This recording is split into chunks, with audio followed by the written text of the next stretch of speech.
Hi, I'm Danny with Tax 29 Tax Service. And I'm Andy. You know, Danny, the prices of everything keeps going up and up. Inflation. Well, at Tax 29, we said enough. We're keeping our pricing structure the same this year as what we had last tax season. So whether you file in one of our local offices or whether you file with us online at tax29.com, you'll get the same professional tax prep at affordable pricing along with year-round service. For a list of our pricing or to find out more, stop by one of our local offices or visit us at tax29.com.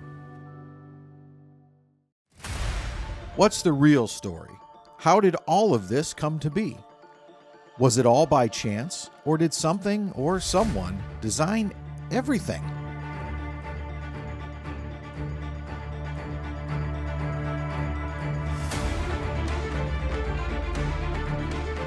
Join us as we learn from our host, William Henry, and discover that the story of the Earth and our universe is really his story.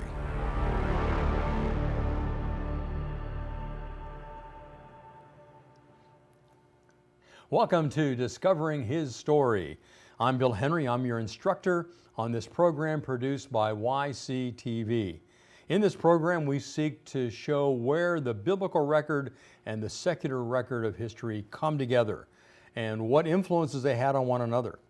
In our current study, we're seeing what is the background of the Roman Republic, eventually Roman Empire, and what effects that will have not only on the nation of Israel, but upon Christianity up to the present day.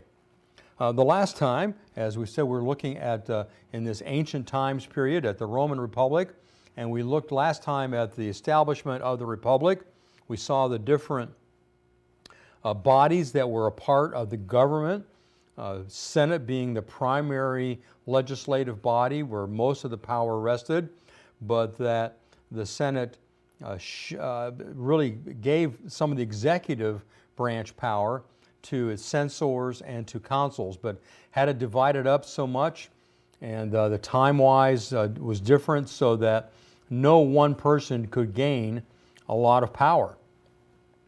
And then the tribal assemblies and the Assembly of Centuries were groups that came about as a result of giving more power to the plebeians.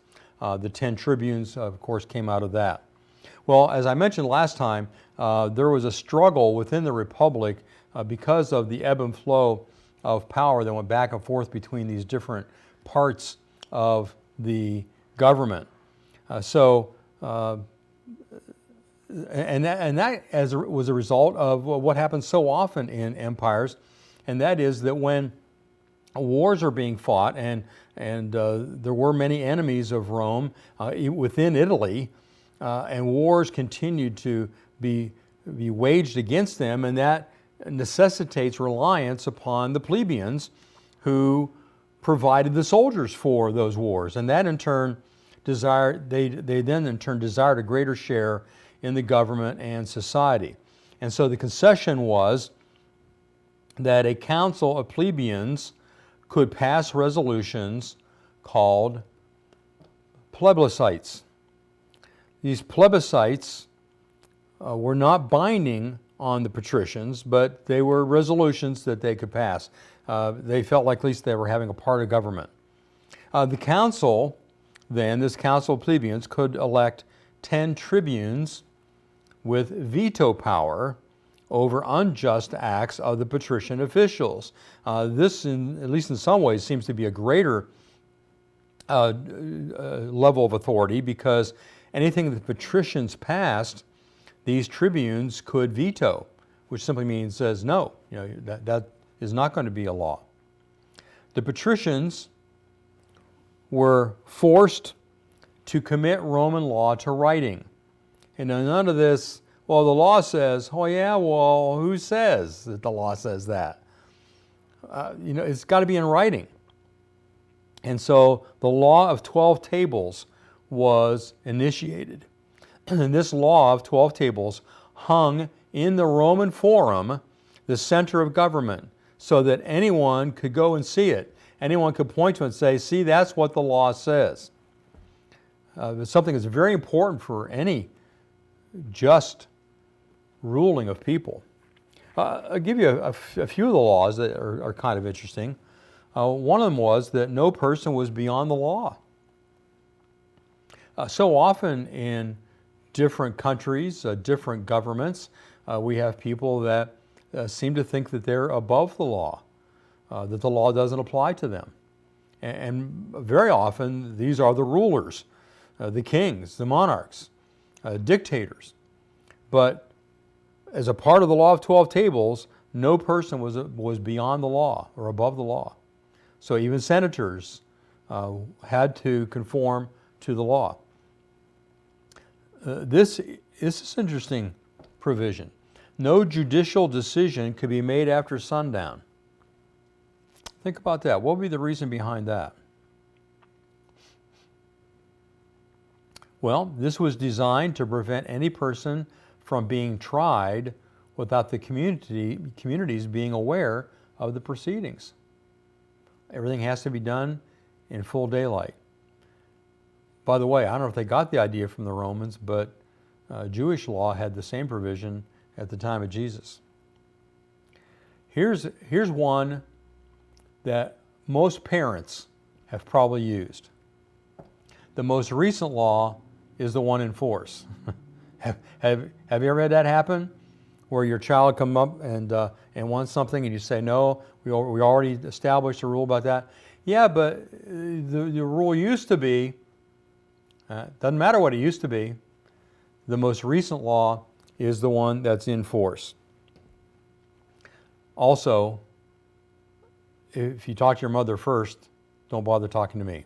That's another rule that is good for a family. And then here's another interesting one. No gold could be buried with a person, except for gold used in fillings. They let that slide. Don't bury gold with people. Now, why would they have a rule like that? I'm sure you thought of it. Because they didn't want grave robbing. Leave the poor dead person alone. So don't bury any gold with them. Okay, those are some of the laws on the 12 tables, many laws that were there. Plebeians gradually improved their political and social standing, so that in 287 BC, the plebeian assembly, called the tribal assembly, gained power to pass laws that were binding upon everybody, even when it was contrary to the resolutions of the Senate. That's huge. That's a huge amount of authority that the tribal assembly was able to bring to itself.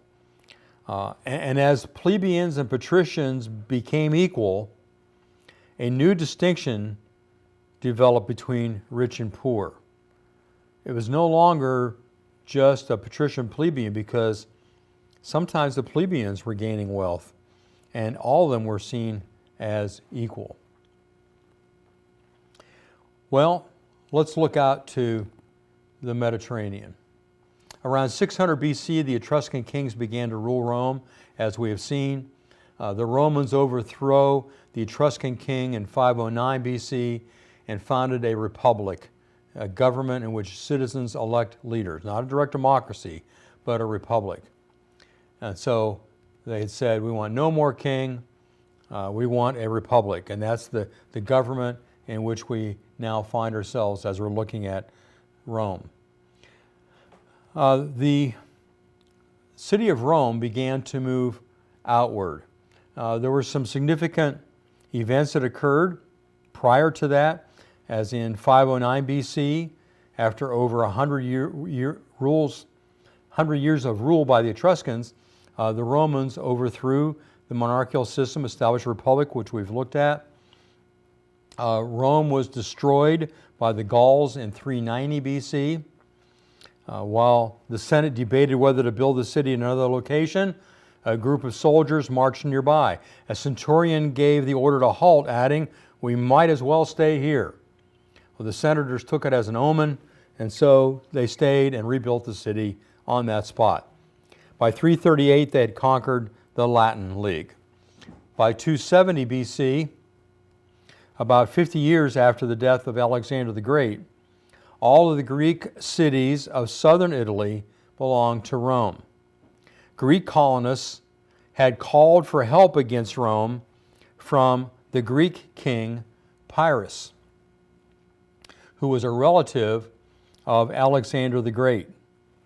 He had failed to conquer Macedonia and was looking for another way to begin an empire comparable to his family member. Successful in his successful in his first battle against Rome, he sent an envoy to Rome to negotiate a peace settlement. But the ex-censor Appius Claudius, remember him, came up with property taxes. At this time, he's a blind old man. And he said, Pyrrhus must leave Italy, and then we will bargain with him. And thus the maxim, Rome must not negotiate with enemies bearing arms and never make peace with an enemy on Italian soil. His second victory brought such losses that he exclaimed, another such victory, and I shall be ruined. At this time, the people of Syracuse, which is in Sicily, asked for help against the Carthaginians who were attacking them. See Sicily there off the boot, the bottom of the boot of Italy. Carthage is located across the Mediterranean Sea. We'll talk more about them in a little while. They were Phoenicians who had settled there, and they had invaded Sicily. And the city of Syracuse, located on the eastern side of Sicily, was asking for help. And so Pyrrhus, unsuccessful in conquering Rome, decided to help out these Syracusians. And he defeated the Carthaginians. However, he then claimed lordship over Sicily. That wasn't what was expected by the Sicilians. They basically wanted help with no strings attached. And so the people were infuriated, and they turned on Pyrrhus and drove him out.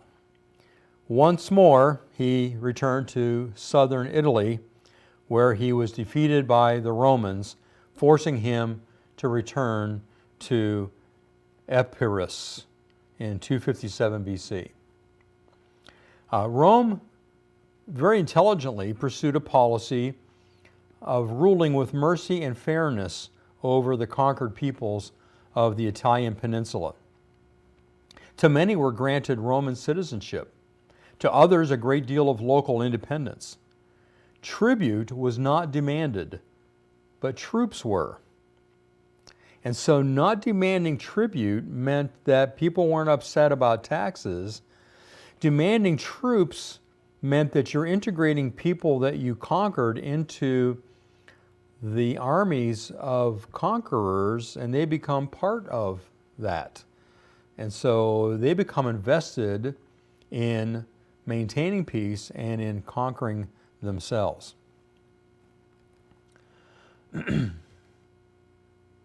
Oh, there's another shot of Pyrrhus elephants. What they could do. Okay, let's move on to Rome attempting to become master of the Western Mediterranean. And that has to do with the city of Carthage. Once again, Carthage was their main rival in the Western Mediterranean. As I mentioned, the Carthaginians were descended from the Phoenicians, those seafarers that established that colony, and they worshiped the corresponding gods of the Phoenicians, named Baal Haman and Tanith.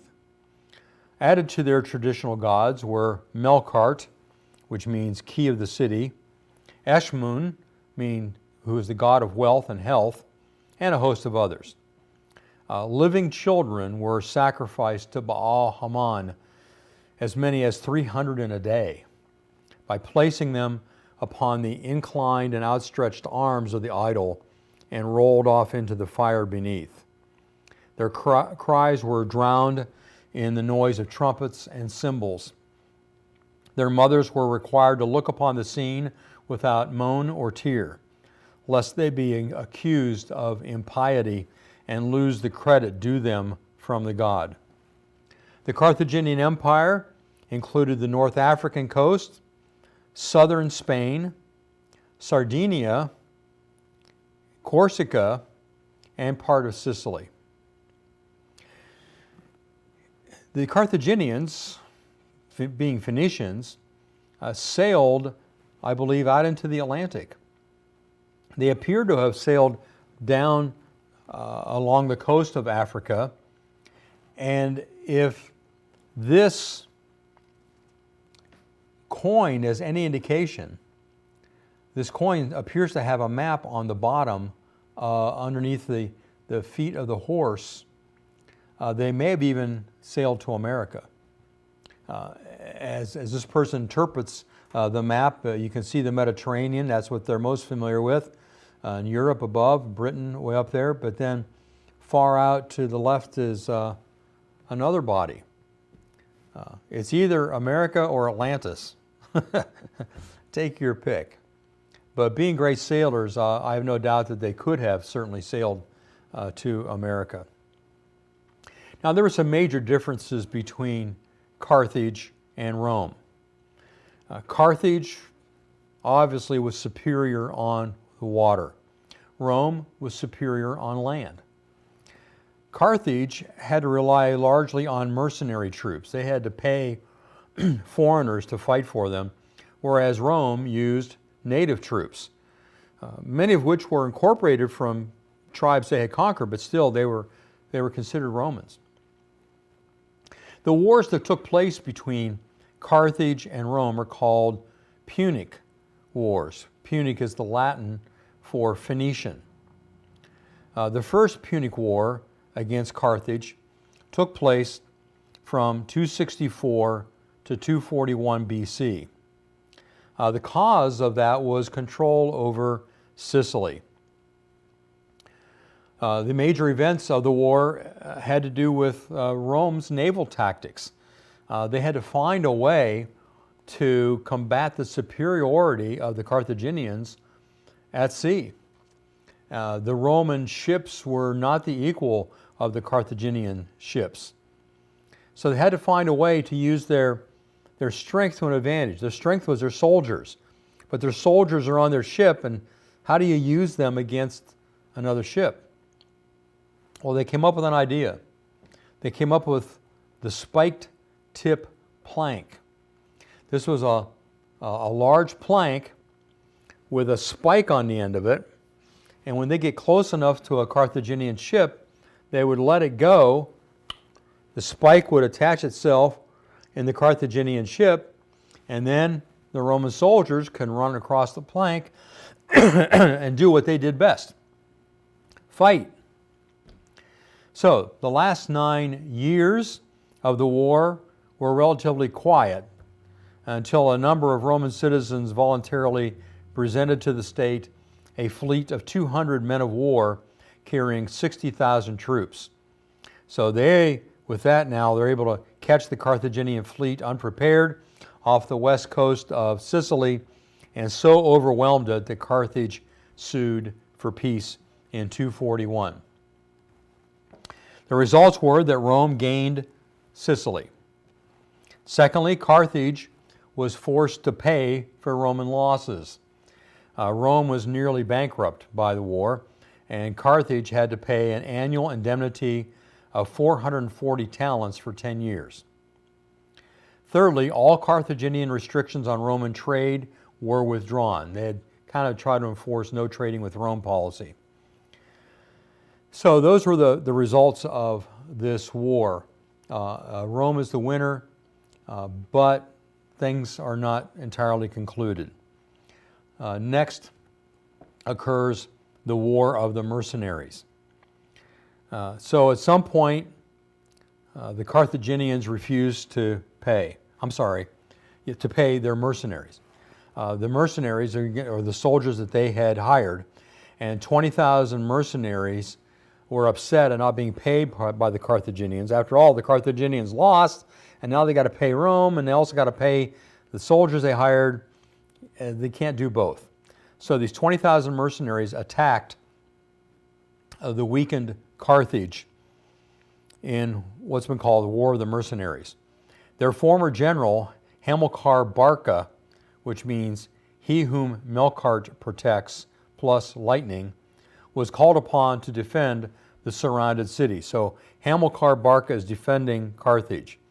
Over 3.5 years, Hamilcar was able to brilliantly defeat what had swelled due to overtaxed subject peoples joining this army from 20,000 to 40,000. This is in 237.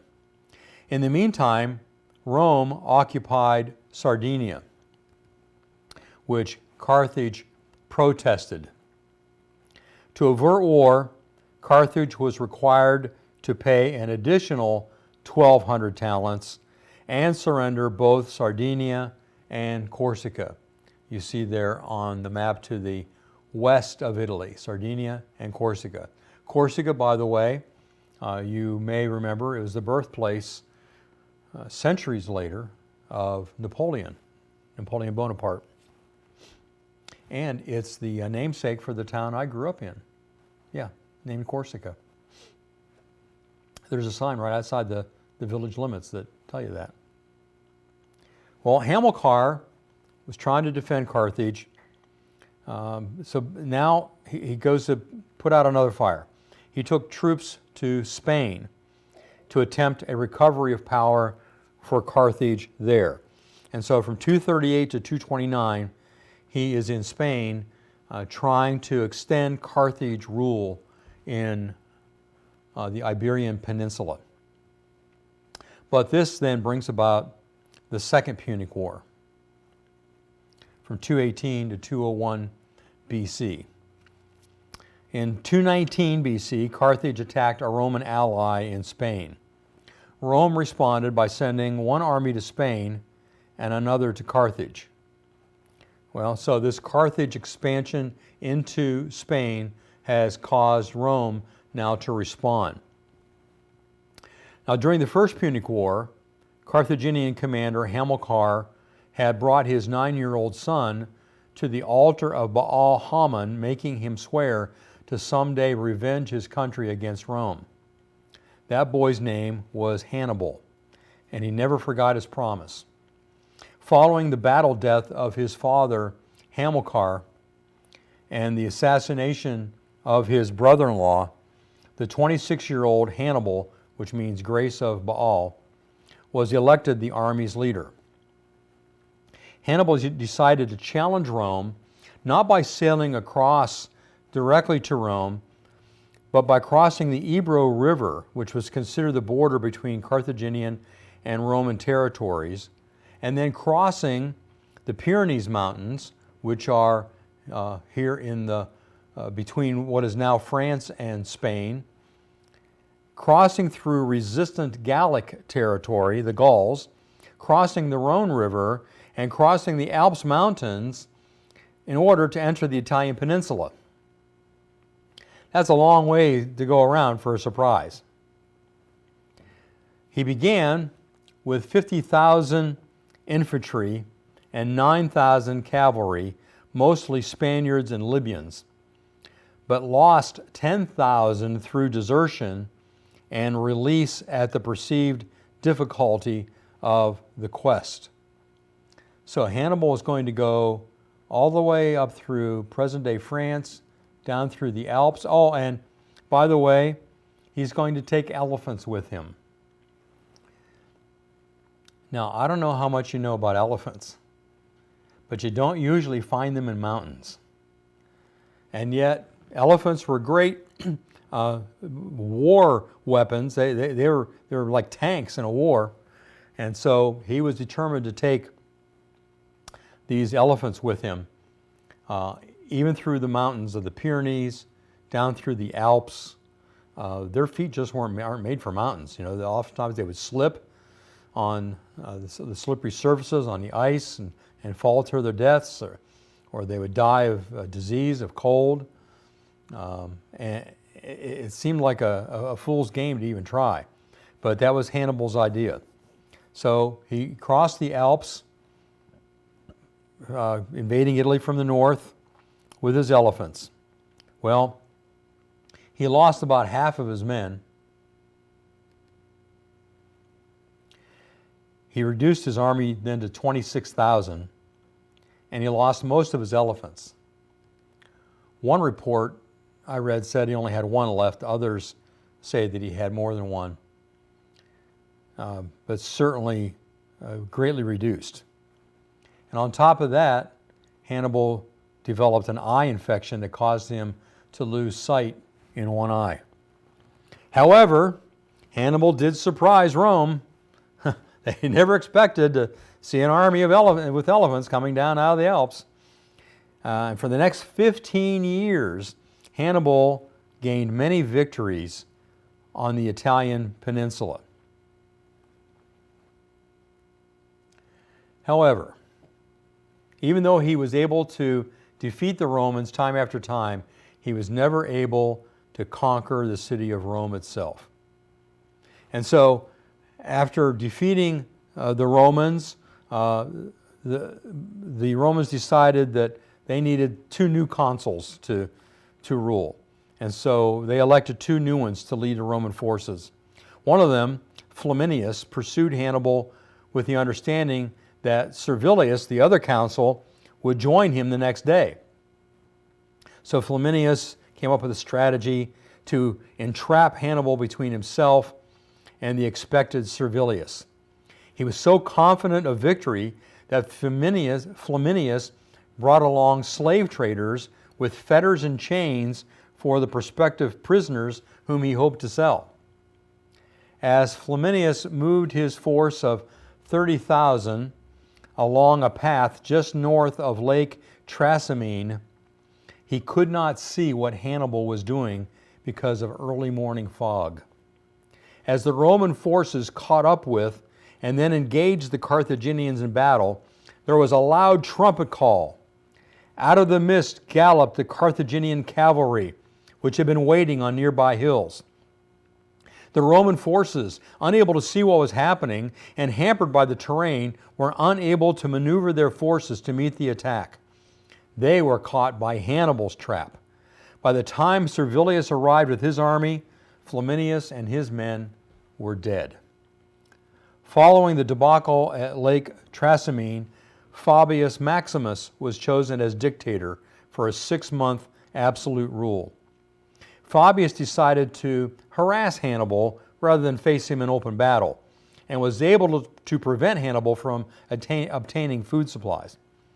Because the plan was working so well, Hannibal decided that he needed to lure Fabius out of the hills for a full-scale battle. Come out and fight like a man. Hannibal set a nearby village on fire. But instead of Fabius coming out and fighting, he stationed his forces at a mountain pass to prevent Hannibal from rejoining the rest of his army. Trapped, Hannibal devised a plan to dislodge his enemy. That night, his soldiers rounded up a herd of cattle and tied torches to their tails. The cattle charged in panic through the foothills, giving the appearance of an army on the march. Fabius left the pass and pursued the cattle. This made it possible for Hannibal and his men to escape through the pass. This also made Fabius the laughingstock of Rome. When his term ended, he was dismissed, and 2 new consuls were elected to lead the army. And lead them they would. As we're going to come up to another battle, one of the most famous battles in history that would be engaged between Hannibal and the new leaders of the army of Rome. And that's the Battle of Cannae. Next time on Discovering His Story. What's the real story? How did all of this come to be? Was it all by chance, or did something or someone design everything?